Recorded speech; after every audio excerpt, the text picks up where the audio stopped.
From Saigon, this is the American Forces Vietnam Network. Let's have some fun.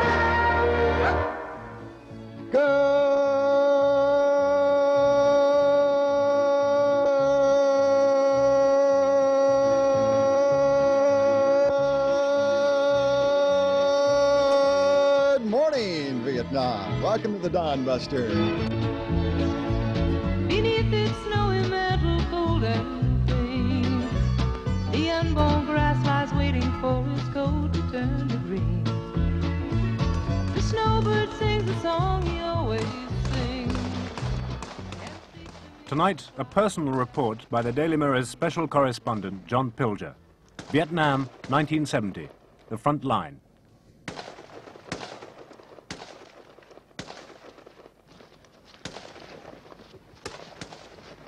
I hadn't been to Vietnam for 3 years. The war, after all, is a bore, so why go back? What is there left to say? Surely we've seen it all on telly. But our boredom has not made the war go away, so I've come back for the final act. No blood, no atrocities, just the rejection of the war by those sent here to fight it. Just the quiet mutiny of the greatest army in history. This is Snuffy, some 8 miles from the Cambodian border, in a wilderness of jungle and mud, controlled by the North Vietnamese and the Viet Cong. Snuffy is a beleaguered fort, defended by the 1st Air Cavalry Division. The scene there looks so familiar, like a faded snapshot of another war we wish to forget half a century ago, with its trenches and mud and barbed wire and boredom and young men and their puppies. Snuffy is important because it's the end of the line for the grunts. They are the 18-year-old drafted kids, the national servicemen on whom the entire army depends. They are the ones to whom the buck has finally passed, from the President and the Pentagon and the career men who catch colds in their air-conditioned command posts. Out of 400,000 American soldiers in Vietnam, only 80,000 fight, and almost all of them are grunts.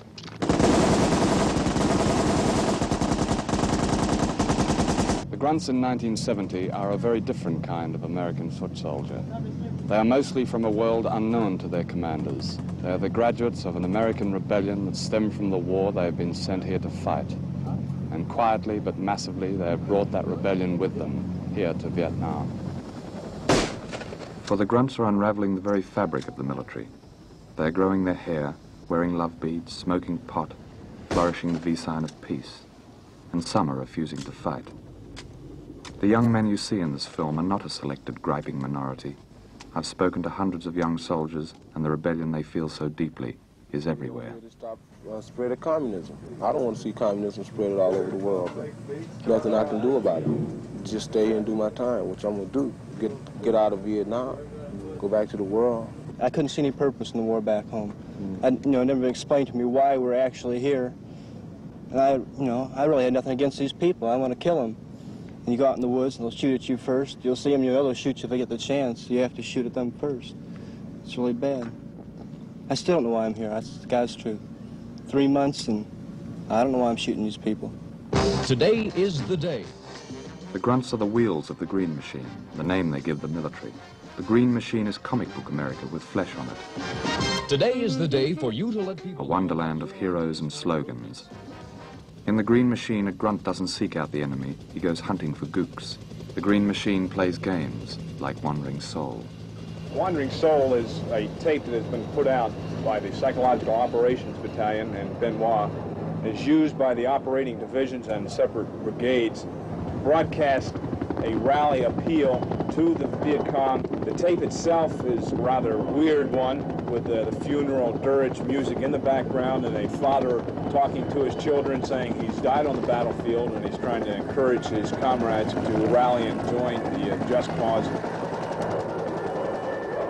The Vietnamese people worship the souls of their ancestors, but this wandering soul is very different. It was conceived in an echo chamber by the US Army and is broadcast from a helicopter over jungle where the gooks are supposed to be hiding.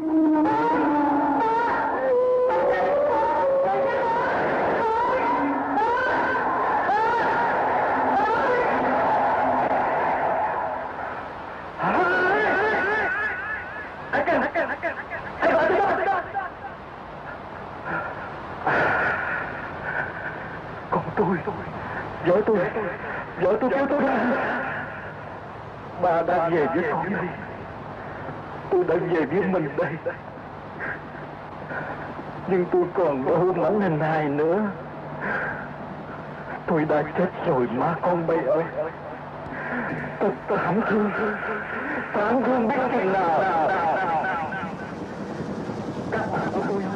We drop, I'd say, about 800,000 leaflets a day. We tell them what's happened to them in their battles. We killed 3 of your people yesterday, and they know it. We tell them also that you're going to be killed into the future. You could be killed, and why? We ask them to desert their unit and what will happen to them once they rally, how they will be well treated. Well, actually, it's been pretty slow. So far this month, we've had 5. Last month, we only had 1. The object of dispersing our leaflets by helicopters, they'll take a bunch by hand and throw them out most of the time.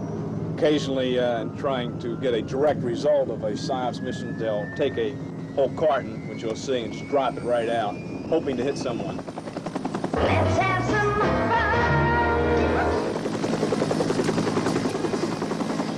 You've got pride, and you're really proud of what you're doing and proud of seeing what you have done in the past.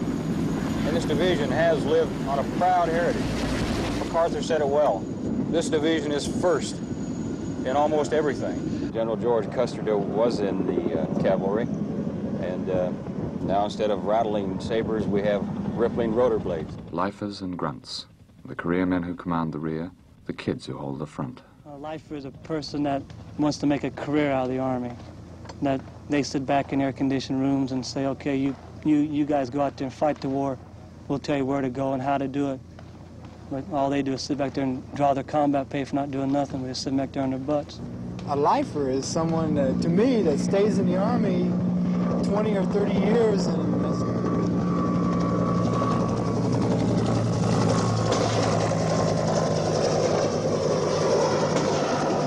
20 or 30 years, and that's just his job.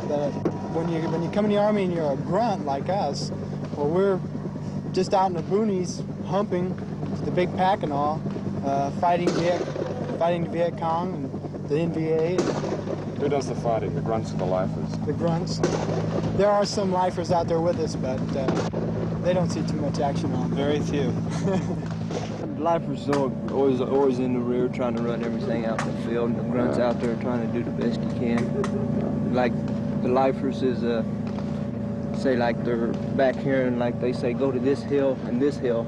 They don't look at the terrain and everything and how rough it is and everything. And the grunt's the one that has to go through all the hell.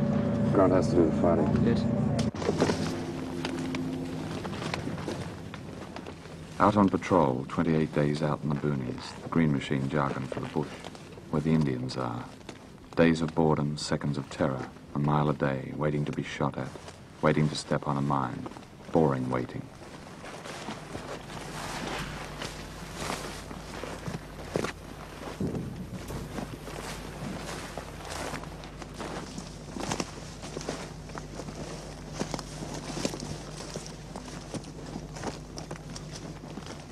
On this patrol we hear a chicken, and the captain says it may be a Viet Cong chicken. No lifer in his helicopter can kill that chicken. Only the grunts can kill that chicken, and its owner. On this patrol, the medic says to me, "Hey man, why doesn't TV show how boring this war is?" I'm Army Sergeant Roger Clay Ashworth. Have a good day now.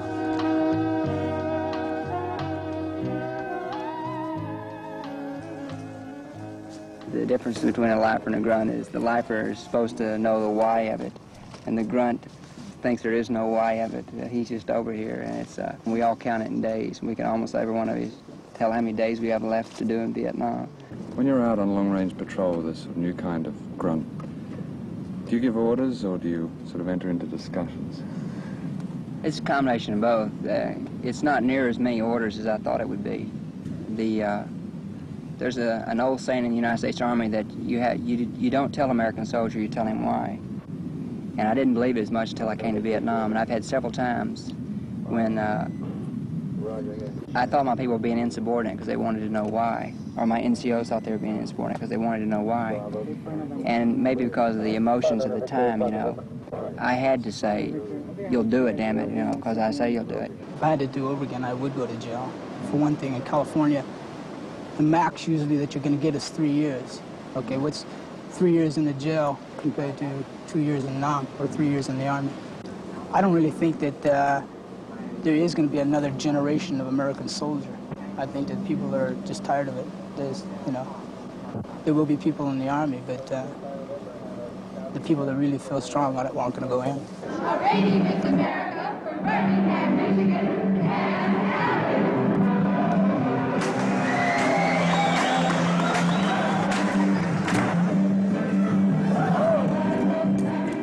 Out of the sky drops Miss America and her friends, just for the grunts.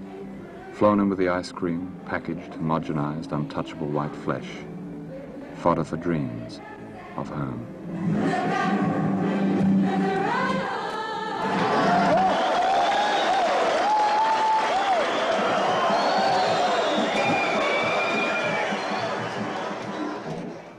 Thank you. Office and the troop counted the months, weeks, and days until we could be here with you. And as you can see, we've made it.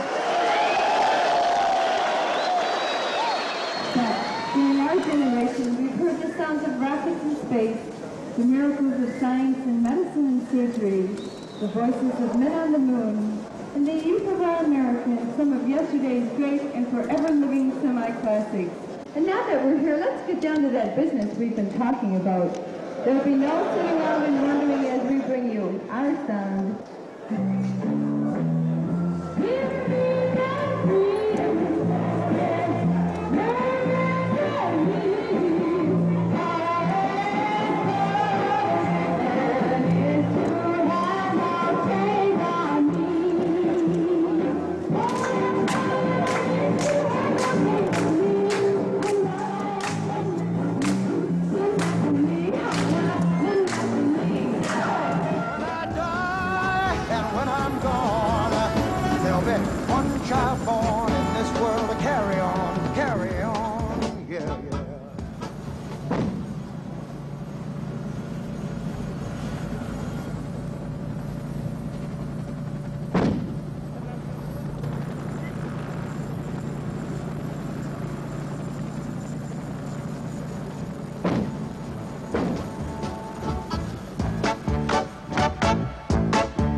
You only wanna go naturally. Here I go!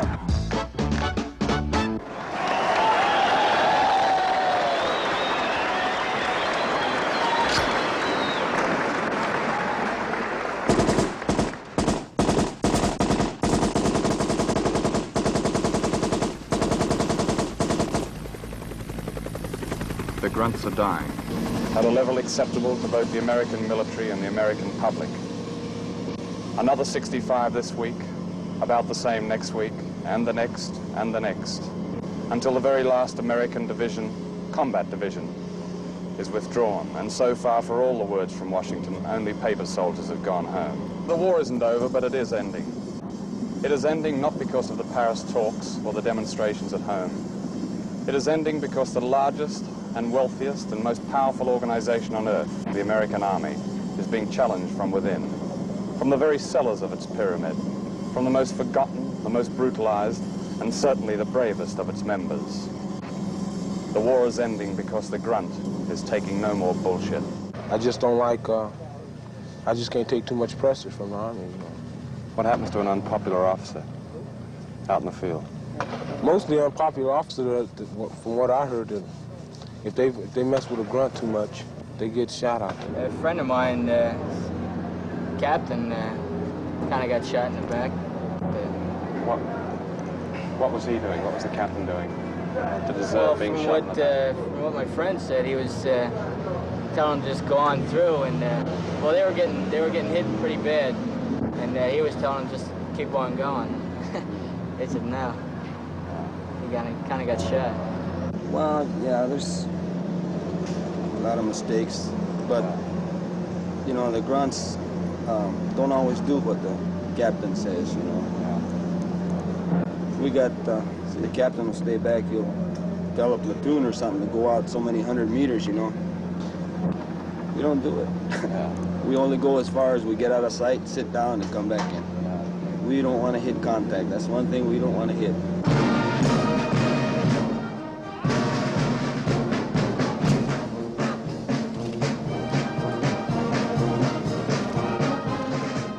The Vice President of the United States, Mr. Spyro T. Agnew, arrives in Vietnam. He visits the presidential palace in Saigon. Here he gives the President of South Vietnam a gift-wrapped filing cabinet, a token of his esteem. Are you in need of a friend? Someone who tells you things, important things. Someone who offers you a wide degree of interests. Sports, good books, interesting stories, girls. Well, the Stars and Stripes could be considered a friend. After lunch, he will fly by helicopter to the heavily fortified American embassy. There he will meet the American ambassador and American generals and pass out ballpoint pens and posthumous medals. Tomorrow he leaves Vietnam, having been assured that all is well. He will meet no grunt. A few months ago, when I was in the United States, this letter was given to me by a woman who lives in a small town in Ohio. The letter was written by her son Kenneth while he was serving in the infantry in Vietnam. I'd like to read it. Hello, Mom. Well, the shit has really started here. I've been in combat 2 months now, almost since the day I got here. I'm so confused about it, all I think some days is I'm going crazy. These people, the gooks, hate me, hate us all. So why am I almost dying for them? All the guys who are putting themselves on the line are grunts like me. We don't think this war is worth dying for. We don't think the lifers who won't fight are worth dying for. We've talked this out and we've decided to tell the company commander we're not walking into that bush again. At least we'll go to jail where it's safe. The afternoon Kenneth wrote that letter, he was killed. The telegram his parents received said he had died a brave man while storming a Viet Cong bunker. The medals they received said much the same thing. And the box they received, in which their son lay, was marked this way up, unviewable. How many Americans have been killed and wounded in Vietnam? Through the 22nd of August, 43,418 U.S. killed. How many U.S. troops are presently in Vietnam? How many U.S. troops are presently in Vietnam?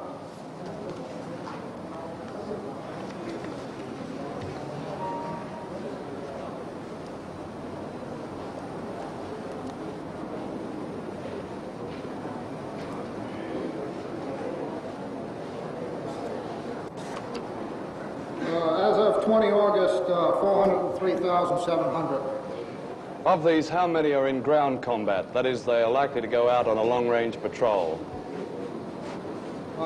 We don't break them out that way. We say that approximately 60% of our forces in country are in either combat or combat support units. Would a figure of 80,000 be near? A figure of what? 80,000? I don't really know off the top of my head. I'd have to take that question. Do you have a proportion of this for drafted men in Vietnam? No, we have no proportions on what constitutes breakout of draftees or enlistees. There possibly may be at the Department of Defense. We don't have it here in country.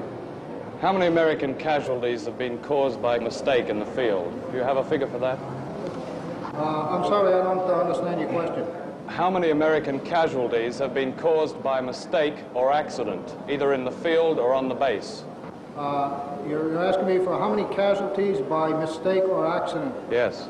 I don't have the statistics here, I don't believe, but would you rephrase the question because I don't quite understand. Well, for example, when a man is killed by a friendly rocket, that is a mistake. How many people have been killed by mistake rather than have been killed by the enemy? I see. You're excluding. You're now excluding any accidents like aircraft accidents or automobile accidents of this type. No, including all those, all accidents, all mistakes. I don't have those statistics. There's no breakdown. I'll find out for you. Can you tell me what the desertion rate is for servicemen from Vietnam, or on leave from Vietnam, or on R&R for Vietnam? I don't have that figure with me. What you have just seen is the daily press briefing for correspondents in Saigon. There are 444 of us here this week, although very few bother to come to what is called the 5 o'clock follies. The reason they don't come is that they don't learn very much here. For 5 years, the follies have gone on with much the same theatrical staying power as a West End farce. Every day, the same evasions, the same euphemisms, the same jargon. For ordnance, read bombs. For interdiction, read blasting away at nothing in particular. The other week, the firebase ripcord had to be evacuated. It was perhaps one of the major defeats of recent months. It was referred to here as a redeployment of troops. I've heard it said that the object of the follies is to lull the press into laziness and boredom. Just give them the old body count and they'll print it. And it's interesting that no major American newspaper ran the story of the massacre of Pinkville until competition forced it to. And one TV network is still using the same battle film over and over again. Perhaps this is why the war is such a bore. My name is Colleen and I'm from Wisconsin. Anybody here from Wisconsin? No, with all you people? As part of GAP, the Grunt Appeasement Program, at least that's what the grunts might call it, the donut dollies arrive at Snuffy. Donut dollies are girls of the American Red Cross, sent to the front line to play games with the grunts. Good, clean novelty games, like Monopoly, Quizzes, and Blind Man's Bluff. Okay, what we're going to do is ask you, toss some questions on trees, okay? Here comes the first question. Who cut the wilderness trail to Kentucky? Danny Boone, this side. However, the novelty could be wearing off. The other day, a donut dolly was blown up by a grenade, and another was stabbed to death by grunts. This one nobody's ever gotten, so it's going to be 20 points. What is the name given to the byproducts of the forest, such as turpentine and resin? Sundries. What? Sundries.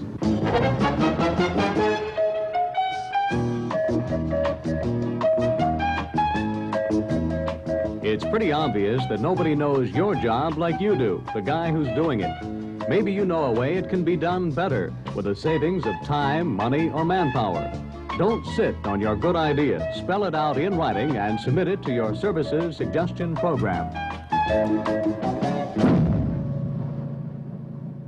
I suppose some of you watching this film will say it's peddling the anti-American line yet again. Or perhaps another kind of person could make another kind of film. But I've lived in America and I've been in the mud of America's war in Vietnam. And I do know that thousands of young American soldiers, like the grunts of Snuffy, are fighting an enemy that isn't called Gook. It's called the U.S. Army. And that takes guts.